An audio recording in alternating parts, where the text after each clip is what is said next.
हमारे जो pivot table हम जो पिवट टेबल करने वाले हैं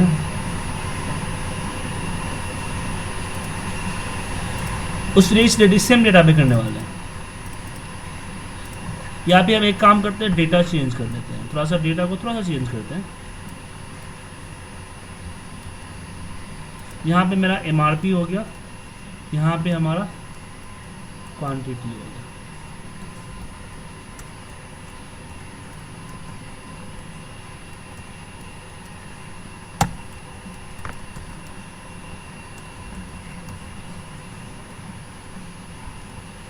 ठीक है सर, MRP और क्वांटिटी हो गया, पेस्ट कर। अब मैं इस पे पिवट लगाना चाहता हूँ, इंसर्ट पिवट टेबल एंड ठीक है। अब इसमें हम product, region, customer, MRP and quantity 4 हमारे पास है। तो प्रोडक्ट को हम यहाँ रखना चाहते हैं, रीजन हम यहाँ रखना चाहते हैं, सॉरी क्वांटिटी या फिर रीजन कुछ भी यहाँ पे टाइप कर, मैं हमारा कस्टमर टाइप मैंने नीचे रख दिया इसके नीचे। अब प्रोडक्ट की क्वांटिटी का सम तो निकाल सकते हैं, पर क्वांटिटी का MRP हम ये नहीं बता सकते कि जो 30,739 जो क्वांटिटी सेल हुआ है इसका अमाउंट कितना हुआ। क्यों? क्योंकि आप देखेंगे मेरे डेटा में जो MRP है, MRP नॉलेज ये जो एक प्राइस है कि 31 रुपये के हिसाब से 16 पीसेस बेचे गए। अमाउंट कितना हुआ? 31 मल्टीप्लाई बाई 16, जो कि हमारे डेटा में अवेलेबल नहीं है। तो अगर मुझे पिवट में चीज़ चाहिए, अमाउंट में रेवेन्यू निकालना है, तो मुझे इसको मल्टीप्लाई करने पड़ेंगे फिर। तो यहाँ पे हम डेटा के अंदर कोई छेड़खानी नहीं करना चाहते, हम पिवट नहीं करना चाहते। तो उसके लिए हमारे पास पिवट टेबल टूल्स के अंदर में फॉर्मूला आता है। फॉर्मूले में हमारे पास आता है कैलकुलेटेड फील्ड। कैलकुलेटेड फील्ड पे हम क्लिक करेंगे, यहाँ पे डालते हैं हम, मान लीजिए कि अमाउंट में यहाँ पे आपको मल्टीप्लाई किस में करना है कि मुझे करना है quantity is multiply by MRP। Quantity is multiply by MRP and okay. Sir एक सेकंड होल्ड कीजिएगा, सर। चलिए स्टार्ट करते हैं। तो हमें क्या करना है कि पिवट के अंदर इसको मल्टीप्लाई करना है। तो हमने क्या किया, हमने मल्टीप्लाई कर दिया, यहाँ पे देखो मल्टीप्लाई आ गया। अब यहाँ पे मुझे क्या है कि इसका मुझे टैक्स निकालना है, मुझे यहाँ पे 12.3% टैक्स निकालना है। तो मैं टैक्स इस पर्टिकुलर अमाउंट को निकालना चाहता हूँ, लेकिन डेटा में कोई चेंज नहीं है। डेटा पे क्वांटिटी ना चाहिए, इसमें हमने अमाउंट भी ऐड नहीं किया, तो टैक्स भी ऐड नहीं किया। हम पिवट के अंदर ही हम टैक्स इसका कैलकुलेट करना चाहते हैं और यहाँ पे टैक्स आ जाए। तो उसके लिए हम क्या करेंगे, पिवट टेबल टूल्स में जाएंगे, फॉर्मूला पे जाएंगे, कैलकुलेटेड फील्ड, यहाँ पे लिखते हैं टैक्स, TEX टैक्स, इसको सिलेक्ट किया। अब यहाँ पे क्या है कि मेरा अमाउंट ऑलरेडी कैलकुलेटेड है, तो दोबारा डालने की ज़रूरत नहीं है, आपको दोबारा इसको मल्टीप्लाई करने की ज़रूरत नहीं है। इंसर्ट किया, मल्टीप्लाई बाई 12.36%, यही होता है ना? 3.5 टैक्स, सर्विस टैक्स 36 बढ़ गया है। हाँ ओके, कल मेरे CA से बात हुई थी, CA ने बताया, CA भी बहुत सारे स्टूडेंट्स हैं ना मेरे। तो यहाँ पे टैक्स निकल गया, ठीक है।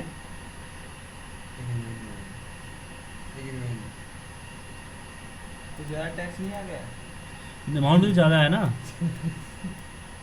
अमाउंट ज़्यादा नहीं दिख रहा आपको। और मैनुअल अगर आपको कन्फ्यूज़न है तो आप क्या करो कि इस अमाउंट का मल्टीप्लाई बाई 12.36% निकाल के देख लो, जो भी परसेंटेज आपका है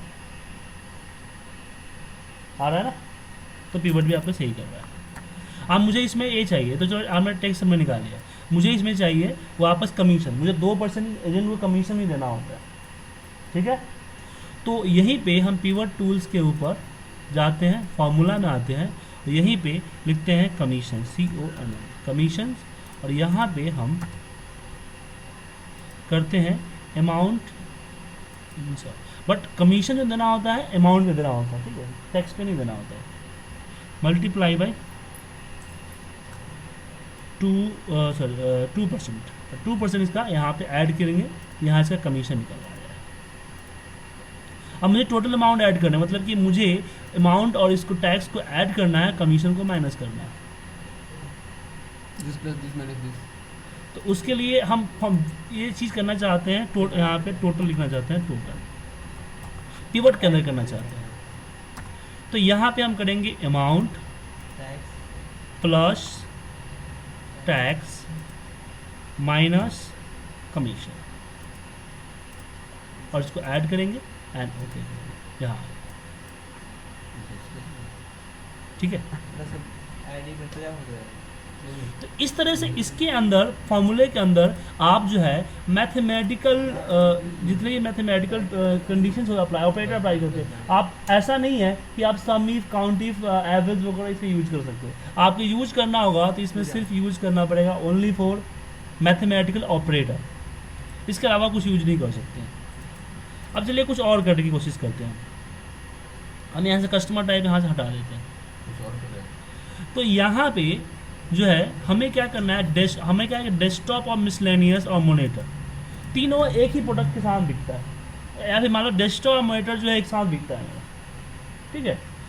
तो अब मुझे डेस्कटॉप और मोनीटर को इकट्ठे शब्द जोड़ना है, जोड़ के नीचे एक पीसी का नाम से नया लाना है, ठीक है। तो इसको जोड़ तो सकते हैं, तो इसके लिए हमें नॉर्मल में ग्रुप करना होता है कि सिलेक्ट करके कंट्रोल प्रेस करके मोनीटर सेलेक्ट करके राइट क्लिक करके हमने इसको ग्रुप कर दिया। तो यहाँ पे ग्रुप 1 यहाँ पे आ जाता है टोटल, लेकिन नहीं, ये फिर अलग अलग हो जाता है। मैं नॉर्मल करना चाहता हूँ, मैं चाहता हूँ जिसके नीचे आ जाए। तो उसके लिए हम करते हैं कैलकुलेटेड आइटम। कैलकुलेटेड आइटम के लिए आप यहाँ पे आइए, कैलकुलेटेड आइटम। देखिए कैलकुलेटेड आइटम तभी आपका एक्टिवेट होगा जब आप इस पर क्लिक करोगे। अगर आप बाहर कहीं क्लिक करते हो, यहाँ पे क्लिक करते हो, तो कैलकुलेटेड आइटम आपका एक्टिवेट नहीं होगा।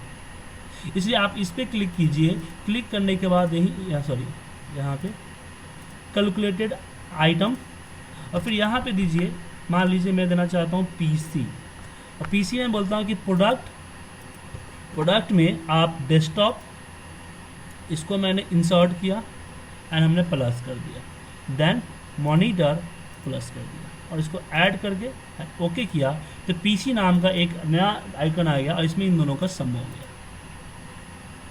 इस तरह से इसको ऐड कर सकते हैं। दूसरा, आपका सॉल्व ऑर्डर, जितने भी आप ये करते हो इंसर्ट करते हो आइकन, जितने भी आइकन इंसर्ट करते हो, तो उसके लिए यहाँ पे आपके दिखा देगा कि आपने जितने भी आपने आइटम इंसर्ट किए हैं वो यहाँ पे दिखा देगा। अब कभी कभी क्या होता है, कोई आपको भेजता है, आपको कन्फ्यूजन होती है कि भाई कहाँ से आ गया, पीसी तो हमारे डेटा में है नहीं, यहाँ पे कहाँ आ गया, कैसे टोटल आ रहा है।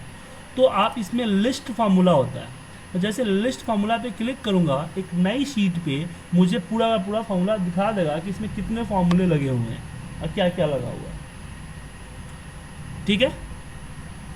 सुनाया सर आपको। अब बात करते हैं मूव पाइवट। अगर आपने पाइवट टेबल लगाया, आपका सीट 4 पे लग गया, लेकिन ये पिवट को आपको सीट 1 पे ही लगाना था, तो यहीं से मूव पाइवट टेबल पे जाइए और सीट 1 अब मुझे यहाँ रखना है, यहाँ पे रख दीजिए, तो आपका पिवट वहाँ से मूव होकर यहाँ आ गया। या फिर इंसर्ट करते समय आप चाहते हो कि भाई नया शीट पे ना जाए, एक पर्टिकुलर लोकेशन पे जाए, तो आप यहाँ पे एग्जिस्टिंग वर्कशीट पे क्लिक कीजिए और उस पर्टिकुलर लोकेशन को सिलेक्ट करके ओके कर दीजिए, आपका पिवट उसी पे होगा। तो एक सीट पे आप मोर देन वन पिवट लगा सकते हैं, जैसे कि मैंने यहाँ पे रीजन रख दिया और यहाँ पे मैंने टोटल रख दिया। ऐसे एक और पिवट चाहिए तो इंसर्ट पिवट टेबल, ऐसी वर्कशीट, यहाँ पे गए और इसको सिलेक्ट करके ओके कर दिया। और फिर यहाँ पे क्वांटिटी, यहाँ पे हम देते हैं कस्टमर टाइप एंड यहाँ पे हम टोटल एंड कमीशन देते हैं। लेकिन जब आप एक सीट पे मल्टीपल पिवट यूज करो तो ध्यान रखिए कि एक पिवट को फाइनल कर लो, देन दूसरे पिवट को यूज करो। ऐसा क्यों? क्योंकि अगर आप, मैं मान लो कि डेस्कटॉप को फाइनल नहीं किया, इसके डाल दिया, अगर इसमें कैलकुलेटर बढ़ता है तो इसको ओवरराइट कर देगा, क्योंकि तो जगह तो चाहिए ना, ओवरराइट कर देगा। जैसे एग्जाम्पल बताता हूँ आपको, जैसे मैंने रीजन को इसके अंदर रख दिया, आप पूछ रहे हैं ना, अब दोनों पिवट को आप नहीं हुआ, क्योंकि दो पिवट था इसलिए नहीं किया, बना इसको ओवरराइट मार देता, ठीक है। तो इसलिए इसका ध्यान रखिएगा। चलिए आगे बढ़ते हैं। अब पिवट में बाकी चीज़ जो है तो नॉर्मल चीज़ें हैं, वो तो आप खुद इसका यूज कर लोगे।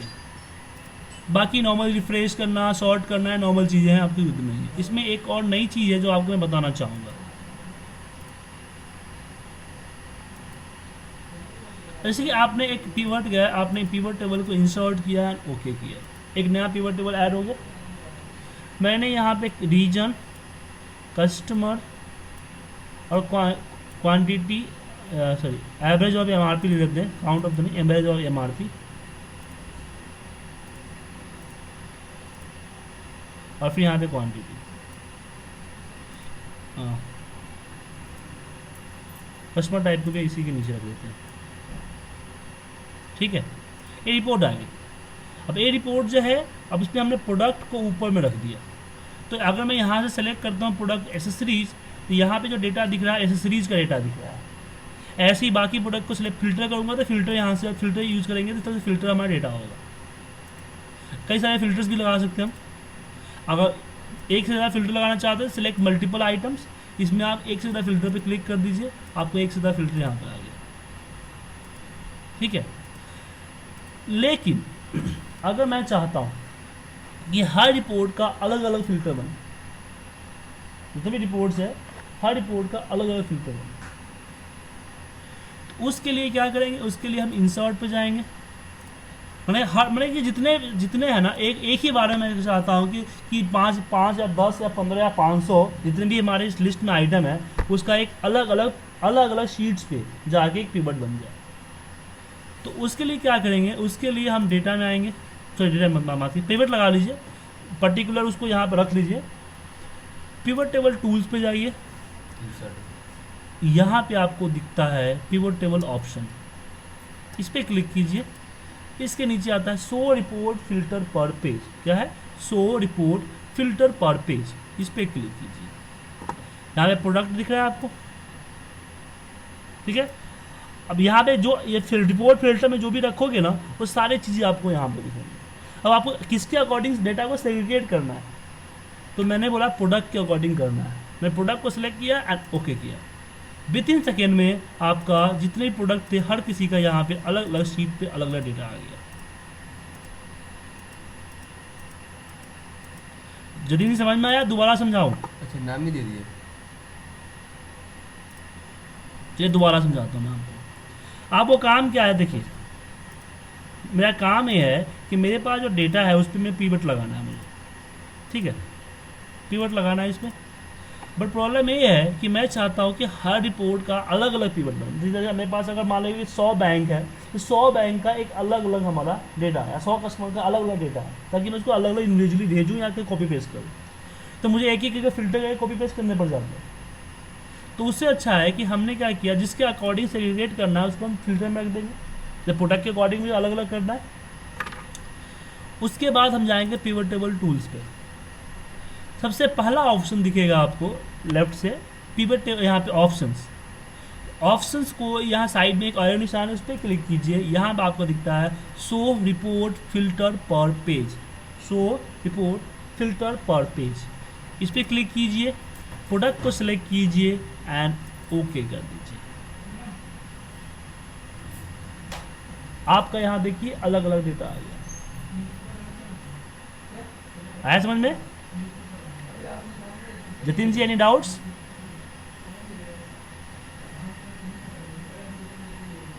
हाँ अलग अलग टाइप्स में आ गया।